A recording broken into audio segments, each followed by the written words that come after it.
So welcome, and Natalie, do you want to take it away? Should we start with the presentation part where we're going to start recording? Let's do that. And then if you have questions, then you can ask them or save them to the end, whatever works. So first of all, I just want to show you where you can access the outline for today's training. So if you go to schoolandtrust.org, and when you get there, this is what it looks like. And then you can come to training. I hope I don't make you all car sick with my screen jumps. And then right here, we've got Charter Trust and Council training materials separate. So click right here and it will take you to the Charter Trust and Council page. And right here, we've got the outline for today's training. So I'm going to open that up. I already have it opened up. I'm opening it up again. And I just want to start with clearing up something that is sometimes a little bit confusing. And it's how to know whether you should use an elected charter trust and council or whether you should use your governing board to act as your elected charter council. A lot of schools choose to use their governing board, and that works really well. But the requirement is that it has to have a 2-parent or grandparent majority. So if you've got a 5-member governing board, to keep that 2-parent or grandparent majority, 4 of the 5 have to be parents or grandparents if you're going to serve as the Charter Trust and Council. If you don't meet that requirement, or you choose not to because you've got so much on your plate as a governing board, then the governing board sets up procedures to elect a Charter Trust and Council and oversees the elections. That is really spelled out for district schools, but for charter schools, they really let the governing board set the parameters of those elections. Remember that whatever you're using, there needs to be a 2-parent or grandparent majority. It's very important to the legislature that this program remains parent-driven and parent-focused. We have a quick question. Does it work if I have a subcommittee that reports to the board? That's exactly how it should be. If you don't use your board and you then have a charter trust land committee council that's elected, they should report to your board, and everything they decide needs to be approved by your governing board. So we'll talk about that a little bit more later, but if they're coming up with next year's plan, what they're really doing is recommending next year's plan to the governing board. If they're amending the plan, they're amending the plan for the governing board's review. So that was a great question. Thanks. So let's start with spring reporting. The first part of spring reporting is actually the progress report, and it's really confusing. I have permission to go into a school and use their pages to show you. Now, this is a district school, but the pages are the same. And if there's ever something that's different, I'll let you know. So I'm going to pretend that I am Ashman Elementary in the Sevier District. And remember, when you're dealing as a charter school, even though you're your own LEA, on our system, you're set up in the charter district. But I'm going to skip that and come down here. And then on the school's dashboard, I'll just pick the first school, Ashman Elementary. Now I want to talk about the progress report. The progress report is really just one number. And what you're doing is you're entering in the amount you anticipate spending by the end of the current school year. So if you are anticipating spending all of your funds, then you just enter the entire amount and it will show that you have zero carryover. The reason we do this is so that you can have an estimate of your carryover into next year when you're preparing your upcoming plan. So Ashman Elementary has gone in, and this will just tell us they had a carryover going into the year of $17,000. Their distribution was $72,000, so that means their total available funds were $90,000. They're estimating that they will spend $72,000 and that they will then again have that carryover. We'll talk a little bit more about carryover in the future of this presentation because carryover is something we really want you to be aware of. So that's your progress report. Let's go back to the outline and see if there's anything else I should talk about. A best practice is to contact your business administrator to get up-to-date data so that you know how much you've spent so far and if there's anything else that's encumbered, so that you'll have the closest estimate possible. And this is also a great time to check and see if your spending is on schedule. So if you planned for 2 teaching assistants to come in and you had that all planned out, but it took you until the middle of September to hire, and one of them went on maternity leave in November, and one of them took a couple extra weeks at Christmas, you may realize that you have extra money there. And the best thing to do right now is to amend your current year plan to use that money to implement your goals, and then include that amount for the amendment in your progress report so that it won't show as carryover next year. Remember that amending a plan requires a vote of the council, so your charter trust land council will vote on it, and then it needs to be entered into schoolandtrust.org. If your charter trust land council is not your governing board, the amendment also needs to be approved by your governing board. And then Karen on our staff will review that to make sure it's compliant with rule and law. The rule states that you should not spend the funds until after the amendment is approved. So, any more questions? How are we doing? No more questions Okay. in the chat. Are there questions? Would you like to raise your hand or put a question in through the chat? Take your unmute. Ask a question. The progress report is kind of the easiest part of these 3 spring reports, so we should move on to the next one, and I'm sure there will be questions.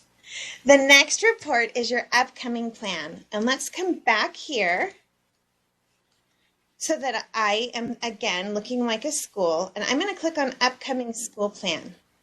Now, this one has been completed, but when you click on upcoming school plan, if you haven't started it yet, the very first thing that's going to show up is a box of your expenditures. And because you haven't entered any expenditures yet, it's going to show that you have all your money, and it's going to give you a warning that you have carryover that you need to plan for.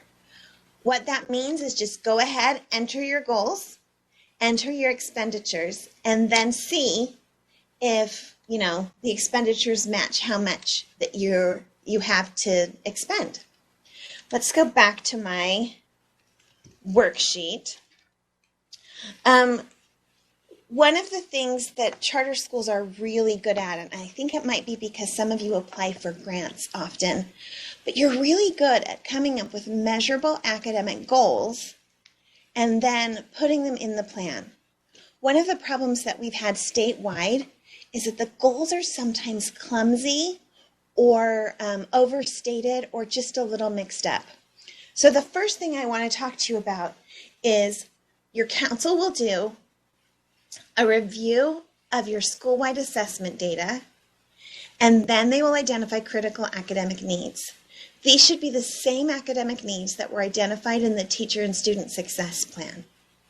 Those academic needs that are identified, then the council will look for research-based, data-driven ways to meet those needs and improve student performance. So that's important because we want research-based, data-driven. But we also want to make sure that the goals are, I'm going to scroll down a little bit, measurable, academic, and student-focused. Let's talk about a goal that's not measurable. We want to make the kids love reading. I don't know. That's kind of a dumb goal. But it's not a dumb goal if you say, hey, we've looked at our data, and our data shows that our K through 3 kids are really struggling with reading. And we'd like for their DIBELS, which is now something else, to be, their DIBELS score to go up by 2% by the end of the year. And so we're going to look at all of our students. We're going to do this testing. And our goal is to increase reading proficiency. And our measurement is the DIBELS assessment. That's a measurable academic goal. Now, sometimes we get goals that are measurable but are not academic. A lot of our schools really want to be one-to-one technology schools, and I think that's great. But that's not an academic goal unless you tell us what the technology is for. So don't say, our goal is to buy 60 Chromebooks, and we'll know that we've met it if we have 60 Chromebooks. That's a measurable goal, but it's not academic. Tell us why you need the Chromebooks. Your data is showing that your math scores are low.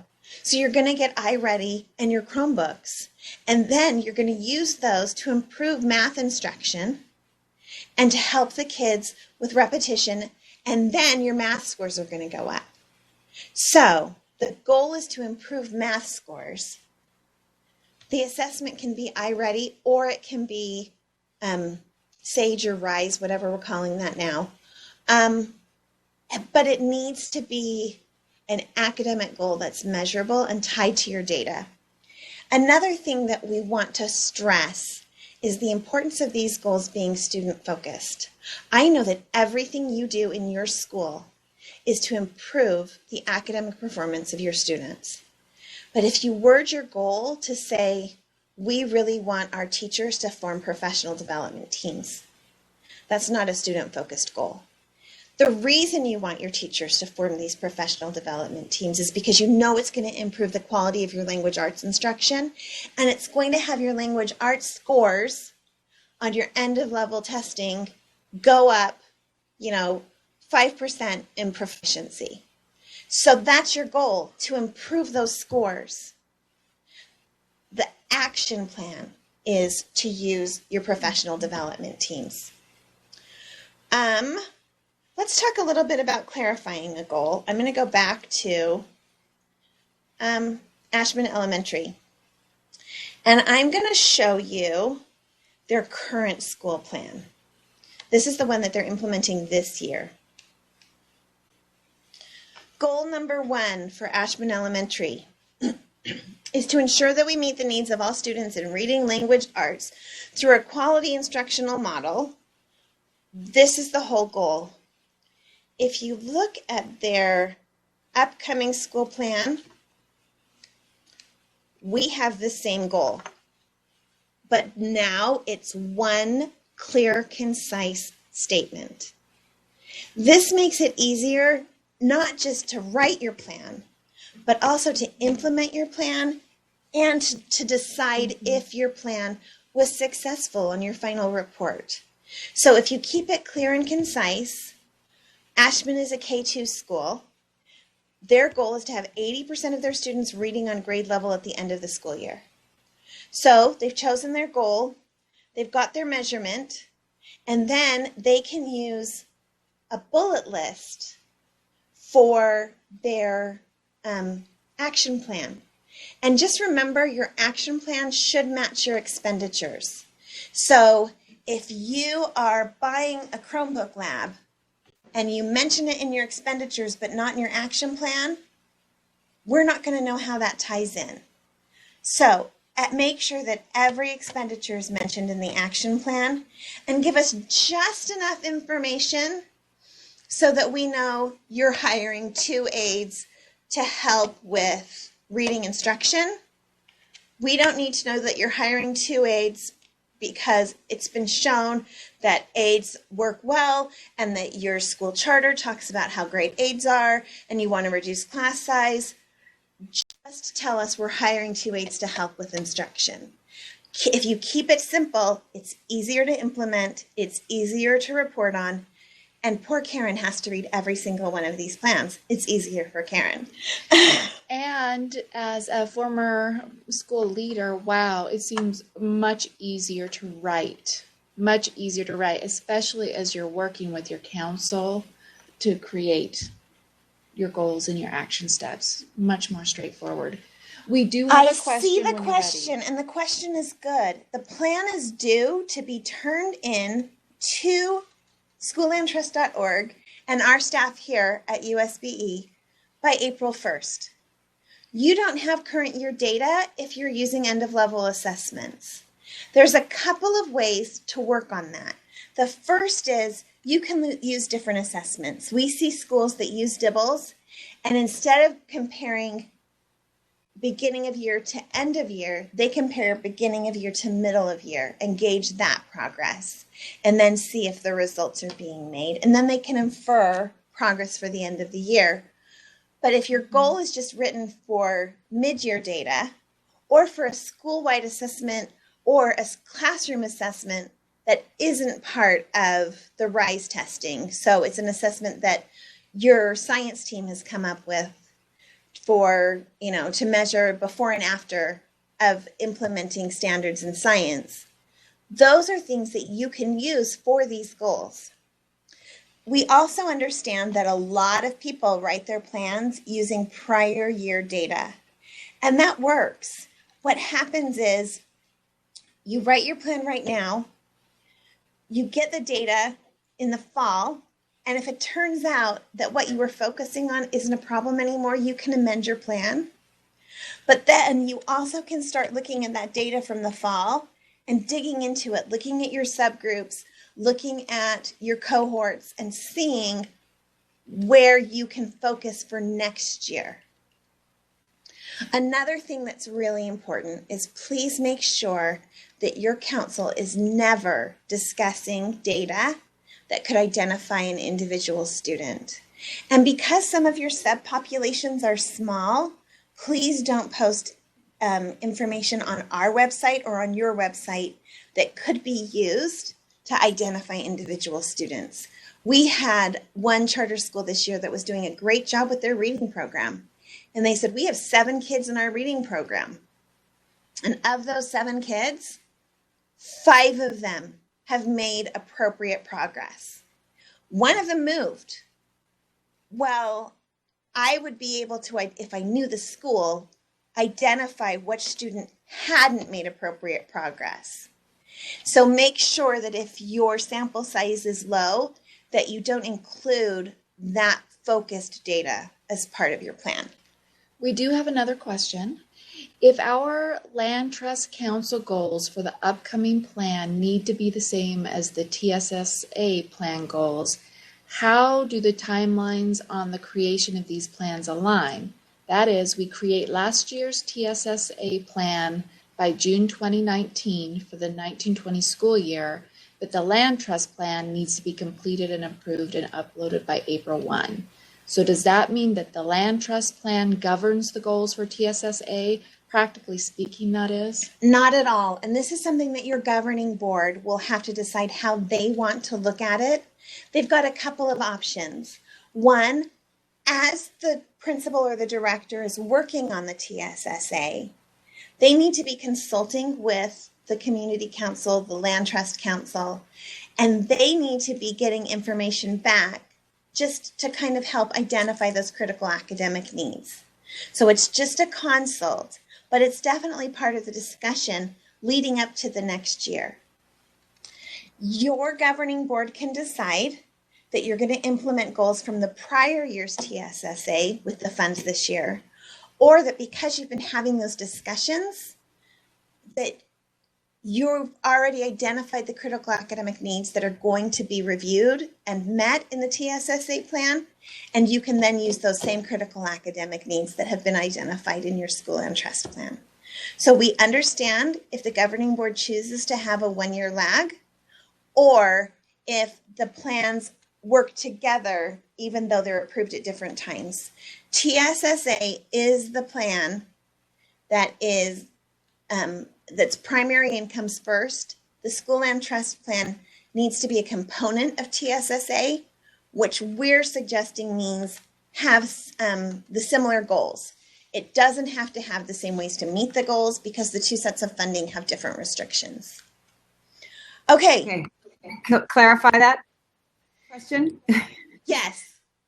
This is Tess from Winter Sports School. I did ask that question. So in your response, what I'm looking to try and clarify is that when you said the governing board may decide to use the prior year's TSSA goals for the new plan, are you talking about the land trust plan? I'm trying to figure out what comes first. No, so let me tell you, the TSSA plan is the plan that that leads to the development of the goals in the school land trust plan. So goals in your school land trust plan need to be components of your TSSA plan. There are two options for that. And because the TSSA plan is LEA specific, with each LEA coming up with their own guidelines for this plan, this is where it comes to where the governing board can say, okay, even though your plan's not due till June 1st, identify those academic needs now so that you can then write your trust land plan to meet those same needs. Or we understand your trust land plan is due April 1st and your TSSA plan isn't due till later. Use last year's TSSA plan while writing this year's trust lands plan.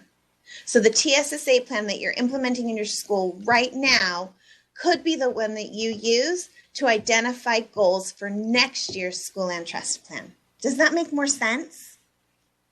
Yes, absolutely. I might consult with you guys later since we have a very different academic calendar altogether. So the timeline is absolutely. But yes, that absolutely helps, because that's what I'm looking at, is getting my land trust council together. And I'd like to be able to use last year's TSSA plan as part of our discussion. I just wanted to make sure that driving it that way, which is what the board is happy to have, is appropriate. Yes. So I answered that. So thanks. You're welcome. Okay, so let's see what's next on our outline. Okay, so we've already talked about the need for the action plan to outline what you're going to spend money on and a brief example of why. So if your goal is a goal to improve STEM scores, and your action plan could say, we're going to do STEM field experiences, including travel and admission, and then clarify just a little bit more, those are going to be aligned to specific grade level curriculum, so that we're not thinking, oh, okay, they're doing field trips, but are those field trips going to be part of the STEM? How is this going to work? So I think that's a great way to just briefly identify that what's in your action plan and expenditures is actually going to be part of meeting your goal. Let's see what's next. This is the example that I wrote for Ashman Elementary. And again, if you don't have a copy of this outline, I sent it to you in an email yesterday, and it's also on schoollandtrust.org on the training page for charter school training. I think it's a great outline, and it's good to follow along, and it's good to hold on to for later. So then the next plan, after you've submitted your upcoming plan, is the signature page. The signature page is required because state board rule requires that every member of your council has the opportunity to say, yes, I was part of developing this plan. I guess there were stories in the past of schools where they would elect a council and then ignore the council. And so the School Boards Association and the legislature asked us to put that in rule. So the signature page is part of your upcoming year plan.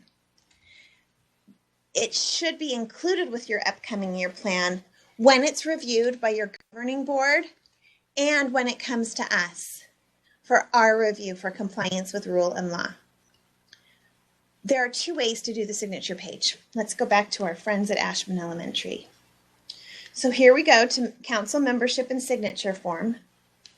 Now this is the membership that was entered by October 20th, because that's the deadline. So if you're going to do the signature form, you can do it one of two ways.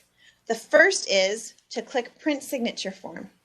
And here it comes up with a list of your council members and a box that they can check that said, yes, I participated, no, I haven't participated, and then they can sign. Take this with you to the meeting where you do that approval of your upcoming year plan and have your council members sign this. Then you can upload it back on our website, schoolandtrust.org. The other thing that you can do is come down here and click Send Emails.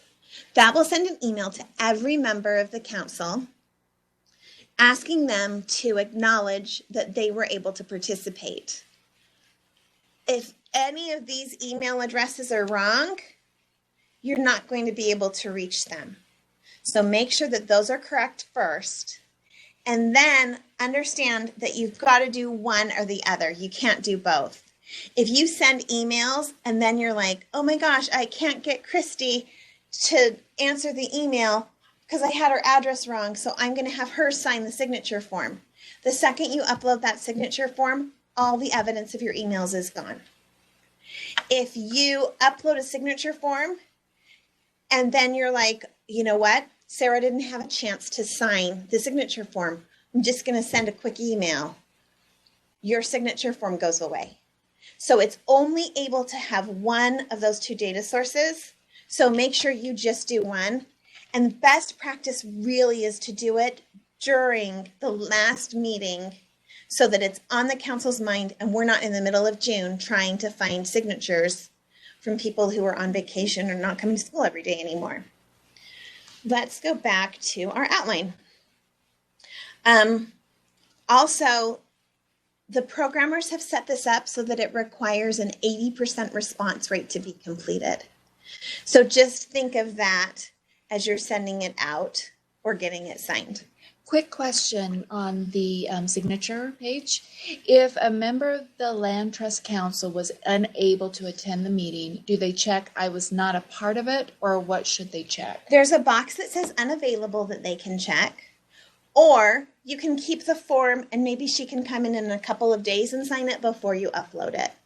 And if you want to upload it and then re-upload it, you can, and it will just save the most recent one. So don't have two different signature pages that you upload it 2 times. Just make sure you just have one to keep all the signatures together.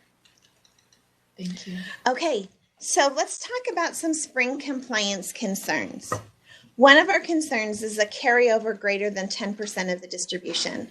Most charter schools do an excellent job spending every penny of this money, and we're so grateful for it because we can see the improvement that's coming in the school because of this program.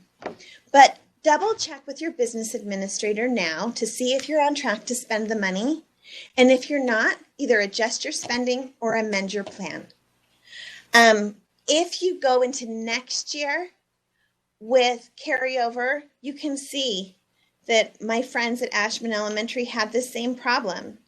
When we look at their progress report, they had $17,000 in carryover, which is more than 10% of their distribution, and they hadn't planned to spend it.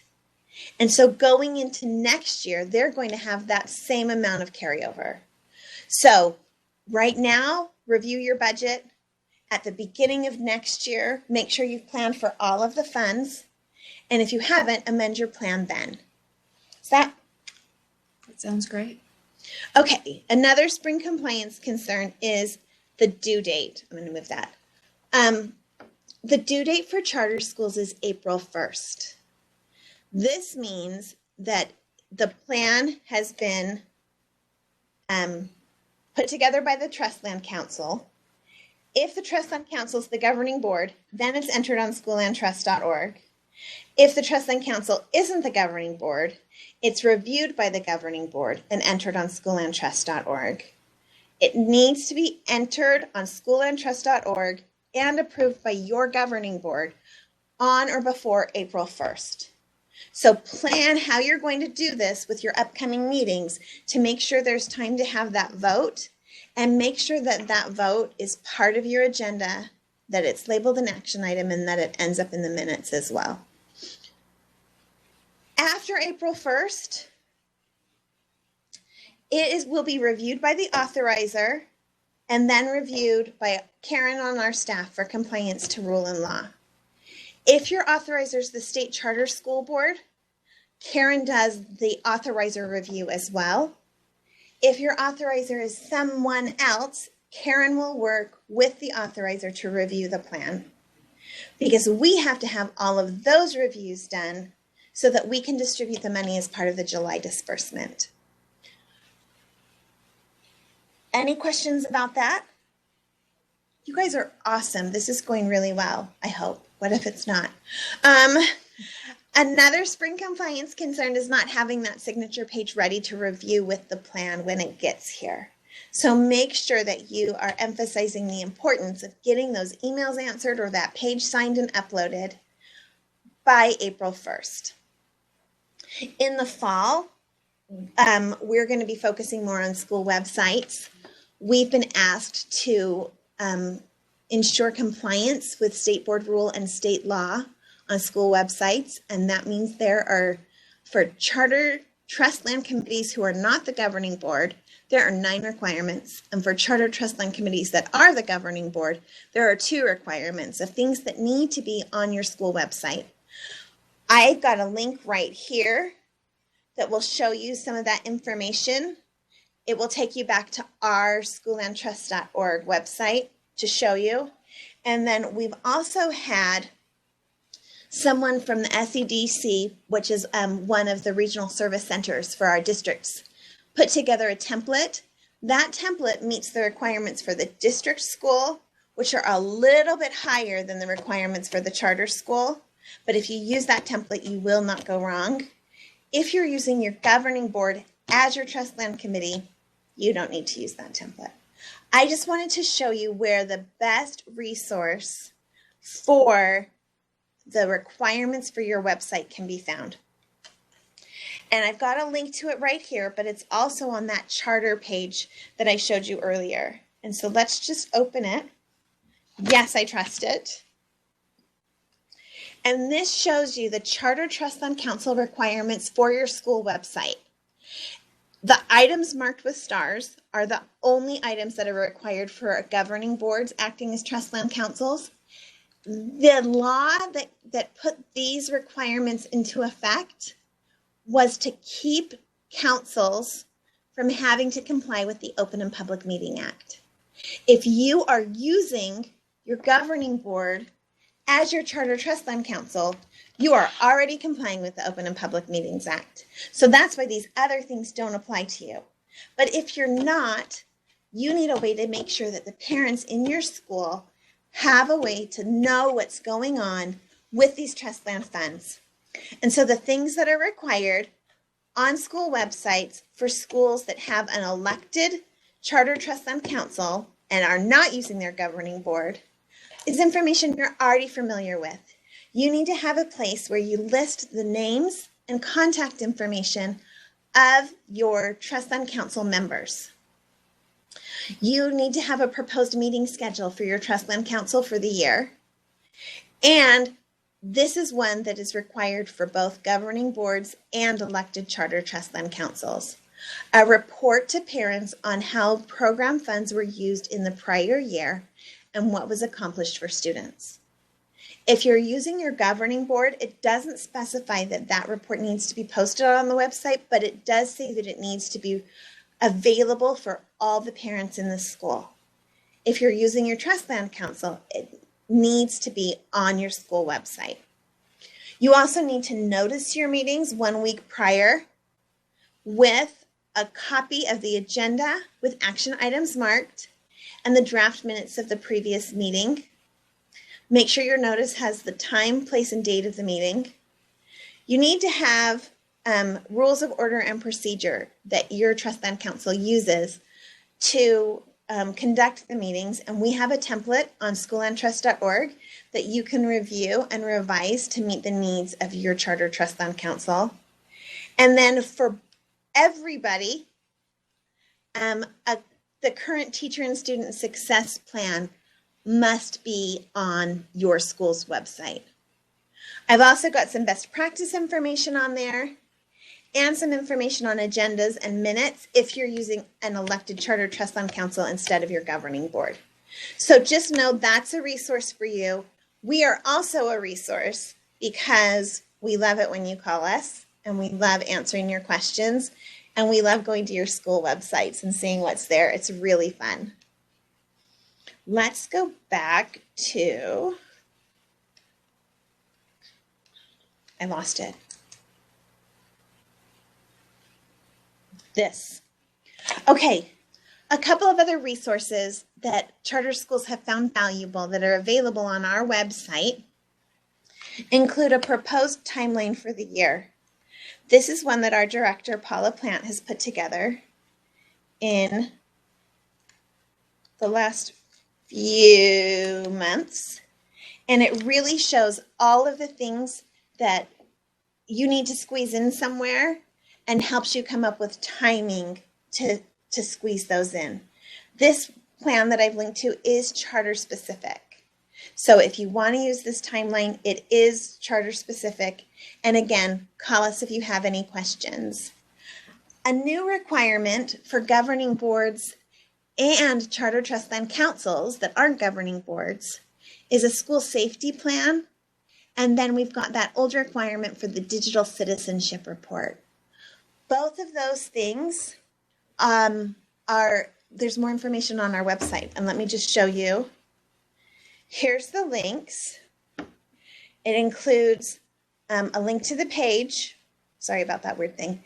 And it also includes a short video that Paula has prepared about these plans. But if we go to schoolandtrust.org,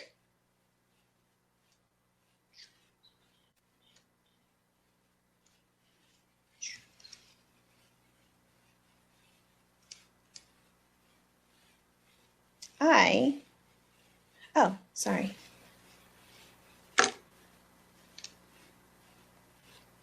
So we go to schoolandtrust.org, and here we are at the main page. And we go to parents and councils. Right here is the page for school safety and digital citizenship. It will let you know what the legislative requirements are. It will also give you a million resources at the bottom of this page that you can use as a resource to provide digital citizenship training to your parents and your students, and that you can use as you're working on a school safety plan. And then we worked with a working group to kind of envision a best practice on how this discussion and these plans could organically happen. And that discussion guide is right here. It puts the two discussions together with one review of school safety data and digital citizenship data. It provides the questions that you should be asking about digital citizenship and online safety in your school, and also then provides questions that you should be asking about school safety. Understand that this is not intended to be a school safety plan for huge events.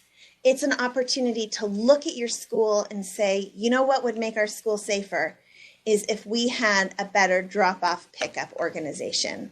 Or you know what would make our school safer is if we could find a way to provide a crossing guard for the kids that are coming from the neighborhood across the street.